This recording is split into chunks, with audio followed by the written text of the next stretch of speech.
In this episode, we start our biggest adventure so far, and for me, a lifelong dream that comes true. A non-stop 4,000 nautical miles sail across the Pacific Ocean, the biggest ocean on our planet. After decades of dreaming, the reality kicks in as we finally leave Panama after several years of planning with ups and downs. With almost endless numbers of sunsets and sunrises ahead, our plan is to drop the anchor outside Fatu Hiva as our first stop in French Polynesia. Hopefully without too many challenges or situations to deal with. But 4,000 nautical miles is a very long sail, and anything can happen, and even though it's well-prepared adventure. Land ho! Fatu Hiva, the island of my childhood hero Torheda.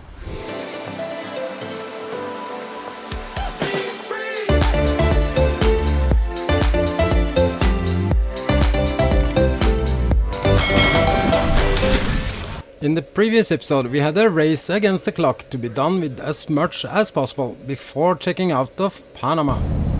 Then we are officially cleared out of Panama and we have now 48 hours to leave. So for me, with all the projects I have still, it's tick-tack, tick-tack. So let's go. We had only 48 hours to leave the country and still lots of things to do. After the paperwork was done, we went back to be free to leave all our documents and passports on board before heading out for our last round of shopping. Here we go!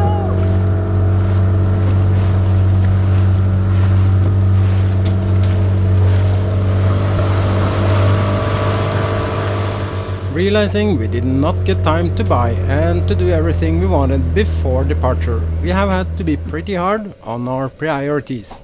Last night I temporarily gave up the project for rebuild and moved the hydraulic autopilot. This will have to wait until Polynesia. We don't want to push the luck now, knowing how corrupt things are, and even though this side of Panama is famous for being a bit easier, we have to leave in only a few hours.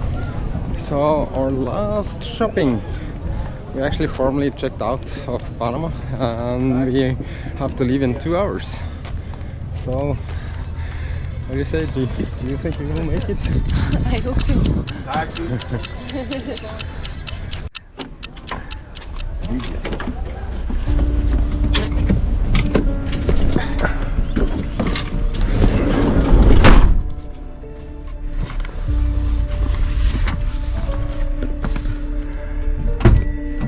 Where are we going? We're going to Flamingo Marina and see the dock there if we can get fuel. And right there, without noticing it, G lost her wallet on the floor in this taxi. Of course, we did not find out before we already left this taxi.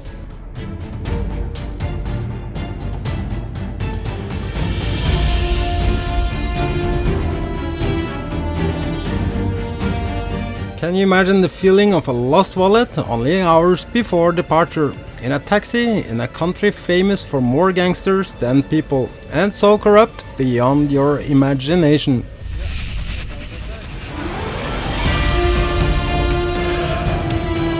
We remember the taxi we took used to hang out inside the marina, so we hurried back to see if we could have any luck that he could be back and hopefully retrieve G's wallet. I got it!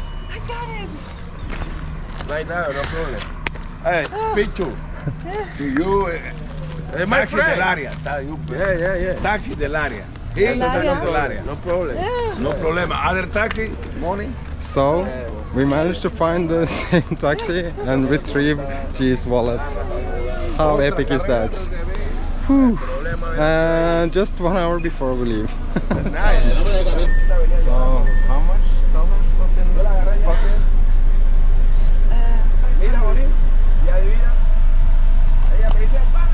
2 cars, 500 dollars. I think we were lucky to retrieve a wallet. It's just an adventure for the last minute living. Muchas gracias, señor. That's my friend. Nice lady, relax. ¿Todo bien? ¿En Sí, Guana? sí. ¿Todo bien? Todo Perfect? bien. Yeah. Yes. Okay. Yeah. So credit cards, ID, money. To retrieve that from a taxi here in Panama is unbelievable. For a long time I've been curious of the building that looks like the Royal Palace in Oslo, Norway. It turned out to be the administration building of the Panama Canal. So the website says 10 o'clock, but the biggest shopping mall here in Panama City does not open before 11. So it's a little bit difference between the official website that says the opening hours and what's the reality. Maybe they have not updated it or something. But we don't have time for this shit. One of the last minute things we wanted to do was to find new flip-flops and if possible some hiking shoes for the mountains in Polynesia. This before we do our last grocery round.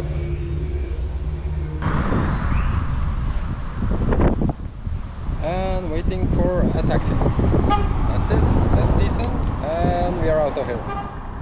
Now, you might think this was not much beers for Be Free, and especially not for going to Polynesia, and you were absolutely right. I'm gonna buy beer, because in Colombia the beer is much cheaper than in Panama, and also the beer cans is better. If you remember my sail from Panama to Martinique, where I lost a lot of beer cans. This time, I'm stocking up for the Pacific, here in San Andres. And here you see our order that was prepared for us in one of the best stores for buying beers in San Andres. Not very logical in an auto parts store, but it's how it is over here. And of course in Colombian style service, bringing it to our dinghy. We even needed a few rounds with the dinghy to get everything on board, while people were smiling and giving the thumbs up all around us. Not only did the Colombian beer cans survive the rough sail from San Andres back to Panama, it even survived the encounter with the authorities. If you remember our check-in to Bocas in Panama, we were a bit stressed as they wanted to do a full search on board Be Free. Luckily, they did not care about any of our alcohol on board. They were only hoping to get some extra dollars for the weekend. So I believe Be Free is pretty well stocked up for the Pacific. Normally getting diesel is quite an easy task, but here it's advisable to ask for permission and also verify opening hours before entering. This sounds very easy, but with gates being a barrier to enter the dock from the road, with a guard not wanting to let you in, and a pier where no one wants to help you, it's actually surprisingly quite a challenge. But we eventually figured it out and got permission to enter for diesel and water in this marina.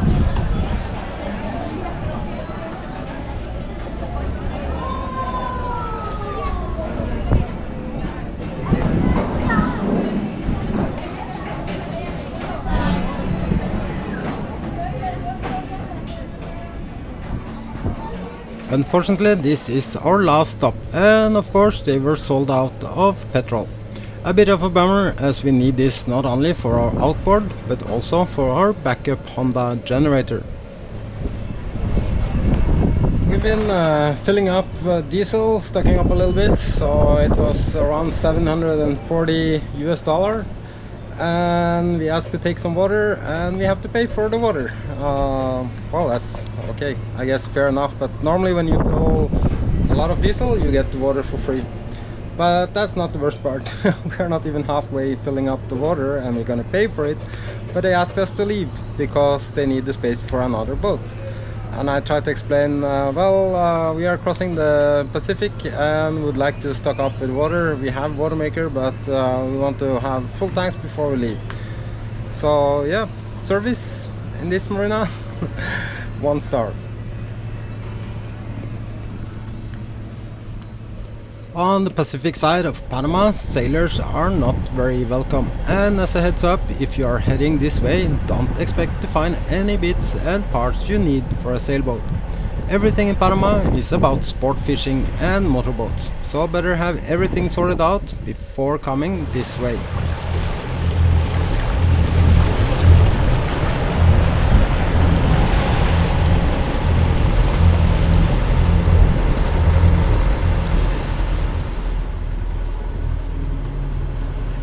We decided to move back to Taboga, where it's totally quiet and not so rolly.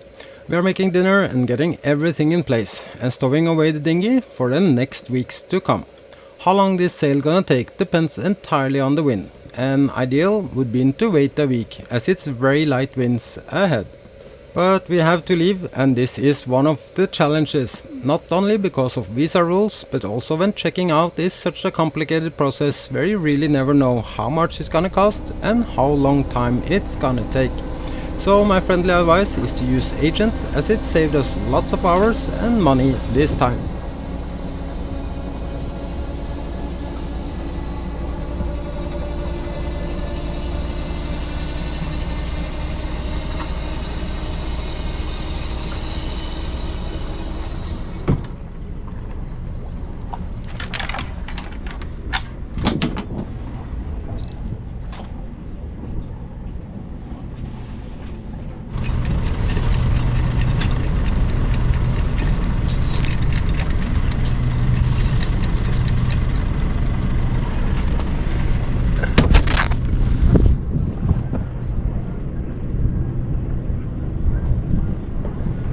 Almost can't believe it, but we are ready to go.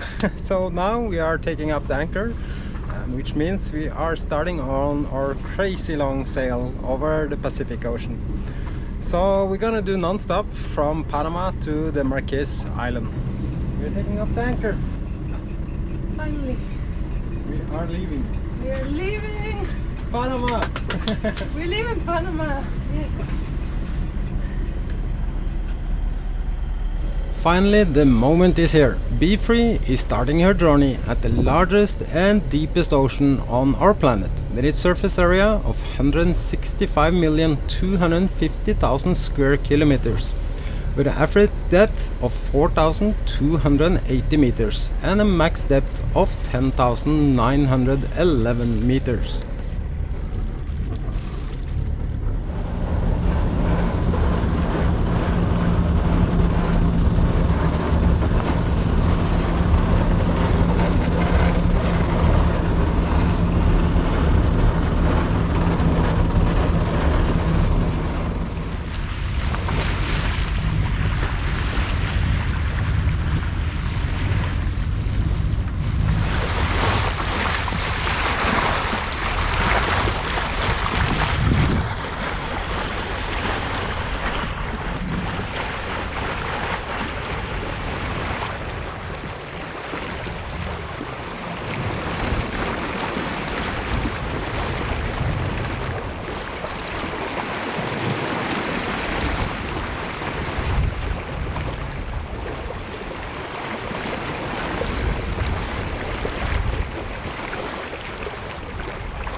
I can't believe you're already doing 7 knots. It's now 6.8 now, but this is much better than expected, because normally it's very light winds all the way down to Galapagos. And if you manage to have this wind, it will be a blast all the way down. And then our plan is to round south of Galapagos and then point west towards the Marquises. Hopefully we will catch the trade winds. But for now we just enjoy this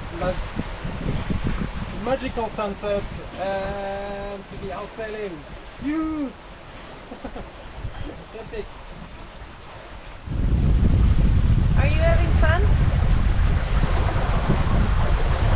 So much faster than expected. I mean, it's not like it's ridiculous fast, but out of Panama, this is famous for being light winds from all directions. And we are actually already seen 8 knots, just above 8 knots a few times. And I would say we averaged between 6.5 and 7.2, which is epic for this region. It's not much wind, but we're doing it. It's an unbelievable good feeling to be out sailing again, and to do so in totally flat water, and even sailing 50% of the wind speed is not bad for a fully loaded boat. So I suspect we have some currents with us, giving us an extra knot or two, because this is almost too good in such light winds. Let's hope it lasts throughout the night. And it did not. This is more normal for this region this time of year. Long night with almost no wind, and we are now hoping for a light breeze as the sun rises above the horizon. We are not in a hurry, and it's gonna take the time it takes, but sailing is better than drifting with the currents. However, it's also part of this adventure and experience.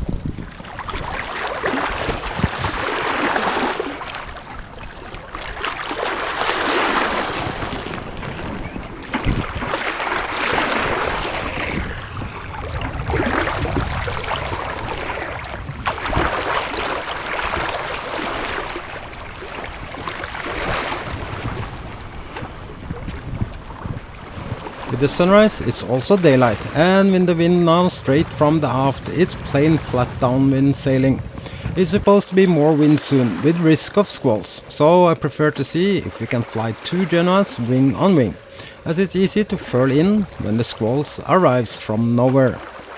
Just as I'm about to furl in and find the light wind sails instead, we got some light breeze enough to keep moving.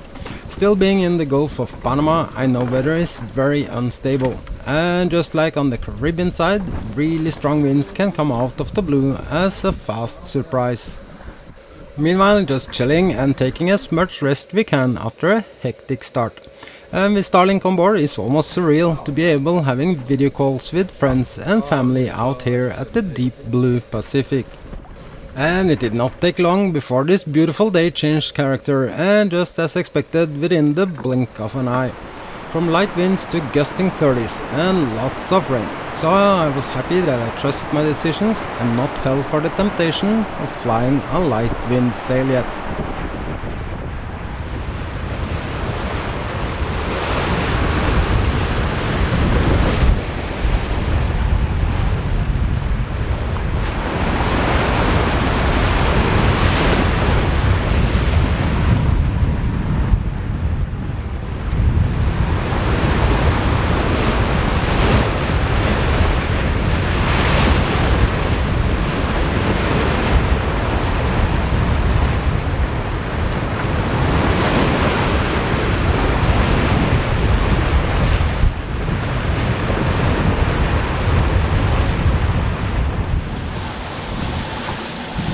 It's 11 o'clock at night, and our second day out here in the Pacific, and finally we managed to get some speed.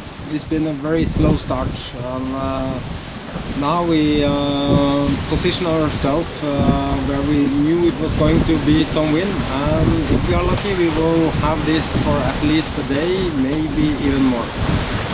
Our current speed on ground now is 8 to 8.5 knots, which is not too bad, especially compared to what we had most of the day today, where we were more around 3 to 3.5 knots. So to finally starting to see 8 and been peaking at 10, that's good, because it's a long way down to Galapagos, where we hope to